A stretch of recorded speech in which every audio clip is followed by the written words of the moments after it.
Et salut! Alors dans cette vidéo, on va tenter de résoudre une équation différentielle homogène.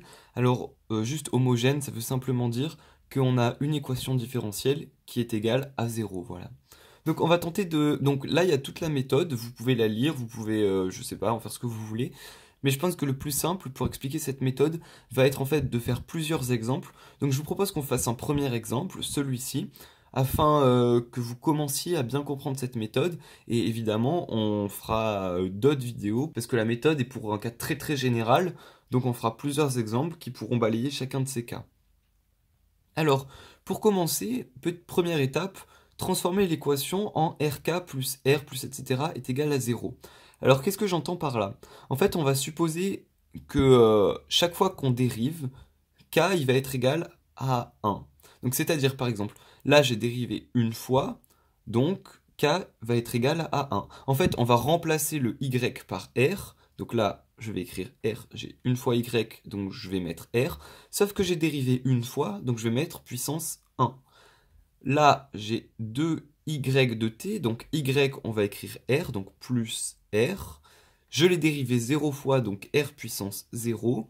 Et j'ai le 2 devant, donc je le reporte, plus 2, R0 est égal à 0. Donc ça, on peut l'écrire un peu mieux, on peut l'écrire R plus 2 est égal à 0, voilà, parce que R puissance 1, ça fait R, et quelque chose à la puissance 0, ça disparaît, ça fait fois 1. Voilà, donc première étape faite. Maintenant, on va tenter de trouver les racines complexes. Donc pour ça, c'est simple, on va simplement résoudre l'équation. Donc R plus 2 est égal à 0, donc R est égal à moins 2. Je vais passer en fait le 2 de l'autre côté. Donc ça, c'est vraiment très simple. Et je vais trouver la multiplicité de chaque R. Donc par exemple, celui-là, je vais l'appeler R1. Il faut savoir que par exemple, si j'avais un polynôme du second degré, j'aurais eu deux solutions. Donc on aurait eu R1 et R2. Mais on verra ça dans une autre vidéo. Donc, on va trouver les racines complexes. Attention, il faut autant de R que de K. C'est-à-dire que si j'avais un polynôme du second degré avec une seule solution, une solution simple, on l'aurait écrit deux fois cette même solution. Bon bref, du coup on va tenter maintenant de trouver la multiplicité de ce nombre. La multiplicité c'est quoi? C'est le nombre d'apparitions.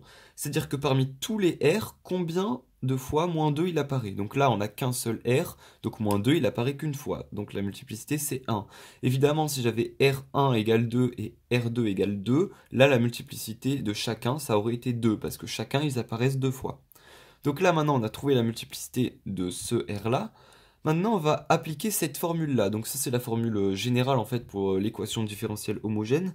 Mais disons que je la trouve un peu compliquée, j'ai pris beaucoup de temps à la prendre en main, donc je vous propose de décomposer ça en plusieurs sous-parties. Alors pour commencer, on va tenter d'assigner des valeurs pour R1, R2, etc. Donc là, pour R1, ce qu'on va faire, c'est que on va écrire, donc je vais simplement recopier E puissance R1T fois somme de M égale 0 à M moins 1 x t puissance M. Voilà. Alors maintenant, on va remplacer, dans cette expression, on va remplacer par ce qu'on a obtenu. Donc là, on est bien pour R1, hein. C'est-à-dire que là, par exemple, quand j'écris M, c'est le M qui correspond à R1. Donc, on va l'écrire. Donc, R1 va donner E puissance R1. Donc ça équivaut à E. Donc R1, il est égal à moins 2, donc moins 2T, fois somme de M égale 0. Donc là, à M-1, M il est égal à 1. 1 moins 1, ça fait 0. Donc de M égale 0 à 0, de X. Donc X, c'est une constante, hein. C'est-à-dire que si on en avait plusieurs, on aurait mis X1, X2, X3, etc. Là, c'est une constante, donc on l'appelle juste X fois T puissance M. Maintenant, on peut un peu simplifier ça. Somme de 0 à 0, ben, ça fait simplement le terme qu'il y a après la somme, c'est-à-dire qu'on va répéter ça qu'une seule fois, donc je peux limite barrer ce terme. Et du coup, vu qu'on fait la somme de 0 à 0, ce qui va se passer, c'est que le m va être égal à 0, puisque m est égal à 0 et on fait la somme qu'une fois, donc on va pouvoir directement remplacer le m par un 0. Et t puissance 0, on a dit tout à l'heure que quelque chose à la puissance 0, ça fait 1. Donc ça fait e moins 2 t fois une constante, fois 1 du coup, mais on va pas le mettre. Donc je vais réécrire ça un peu mieux, ça va faire la constante fois e puissance moins 2t. Voilà. Là, on a assigné les valeurs pour chaque R. Donc là, si j'avais évidemment R2, j'aurais fait pour R2. Mais on verra ça dans une prochaine vidéo. C'est très important parce que si R1 est différent de R2, il faut faire un peu autrement. Enfin, s'il est pareil que R2, pardon, il faut faire un peu autrement. Enfin, vous verrez ça au fur et à mesure. Donc maintenant, on va faire la somme des R. Je m'étais trompé, j'avais mis K, c'est R1. On va faire la somme des R. C'est-à-dire que si on avait R1, R2, on aurait fait R1 plus R2. Donc là, on a seulement R1. Donc je vais écrire Y de T est égal à R1. Voilà, c'est tout. Et on a vu que R1, pour R1, ça valait ça. Donc Y de T va être égal à X, E, moins 2T.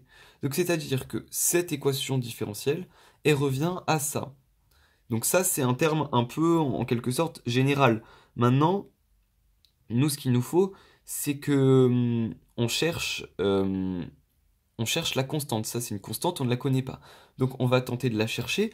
Pour ça, qu'est-ce qu'on va faire? Donc pour trouver les constantes, il faut dériver y autant de fois qu'on a y de quelque chose égale quelque chose. Donc là, on a seulement y de 0 égale 1. Ce y-là, il n'est pas dérivé. Donc cette expression-là, on ne va pas la dériver. Donc là, c'est vraiment un exemple simple, hein. Dans les prochaines vidéos, vous verrez, plus on va augmenter la difficulté, et plus évidemment, on va devoir faire des étapes, etc. Donc là, on ne va pas dériver, simplement, maintenant, vu qu'on n'a pas dérivé, on va résoudre. Donc on va remplacer le t par 0. Donc y de 0 est égal à x e moins 2 fois 0. On a dit qu'on remplaçait le t par 0. Et on sait que c'est égal à 1.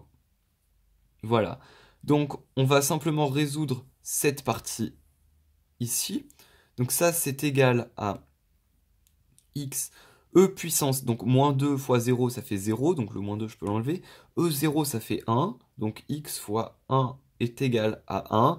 Donc là, le 1, pardon, je peux l'enlever. Donc là, on a vu que x est égal à 1. Donc, vu que x est égal à 1, je peux écrire que la solution de y de t, ça va être, donc, x e moins 2t, sachant que x égale 1, ça va être 1 e moins 2t, ou encore e de moins 2t, parce que le 1, évidemment, on peut l'enlever. Et voilà, donc j'espère que vous avez compris cette première vidéo. Donc là, c'était vraiment un cas simple. On verra, plus on avancera dans les équations différentielles. Là, pour l'instant, c'est homogène, donc c'est aussi également simple. Mais plus on avancera, plus ça deviendra compliqué. Donc je vous invite vraiment à voir les prochaines vidéos. Ça, c'était un peu pour poser la base, voilà, pour que vous commenciez un peu à comprendre rapidement les étapes, etc. Et je vous invite du coup à regarder la prochaine vidéo.